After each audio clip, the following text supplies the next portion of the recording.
फोंडेमालातलो कवळें हो एक सुपुल्ल आनी धाकटुलो गांव. ह्या गांवांत सादी, सरळ, समाधानी आनी आनंदी जीण जगपी मनशां रावतात. एकामेकाकडेन आपुलकायेन वागतात. ह्या गांवचें शांत आनी मनभुलयणें वातावरण सगल्यांक भुलयता. अशा ह्या गांवांत श्री शांतादुर्गा देवीचें देवूळ वसलां. तांबडे आनी हळडुव्या रंगान तें सजलां.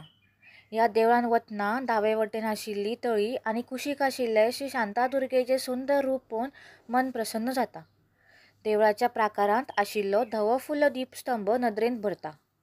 पाचवेच्या हरयाळीचेर अळंग पावल दवरतना मनांत एके तरेचें समाधान आनी जिवाक थाकाय आनी थंडाय भोगता. श्री शांतादुर्गा देवीचें हें भव्य, दिव्य आनी सुंदर देवूळ मनांत साठयलें आनी घरा येतकच देवूळ पितारप सुरू केलें. मनांत देवीचें नामस्मरण आनी हातांत पिशोलाचें रंगीकरण चलतालें.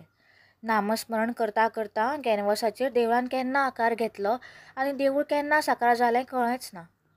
अशें म्हणटात, कवळेचें हें देवूळ खूब वर्सां आदीं म्हणल्यार 16व्या शेंकड्यांत साश्टमालांतल्या केळशी गांवांत आसलें. तें थंय श्री सातेरी ह्या नांवान प्रसिद्ध आसलें. पुर्तुगेजांचे बाटाबाटी वेळार देवीच्या महाजनांनी देवीची मूर्त रातयांत व्हड्यांतल्यान जुवारी न्हंय हुपून कवळ्या हाडली. कवळ्या ह्या गांवाक आदीं कैवल्यपूर म्हणटाले. श्री शांतादुर्गा देवळांतले उजवे वटेन श्री लक्ष्मीनारायणाचें देवूळ आसा.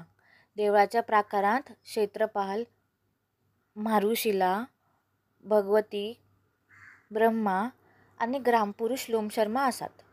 भाविकांच्यो मनोकामना पूर्ण करपी श्री शांतादुर्गा देवी मुखार आमी नतमस्तक जावुया आनी म्हणुया, सर्वमंगल मांगल्ये शिवे सर्वार्थ साधिके शरण्ये त्र्यंबके गौरी नारायणी नमोस्तुते.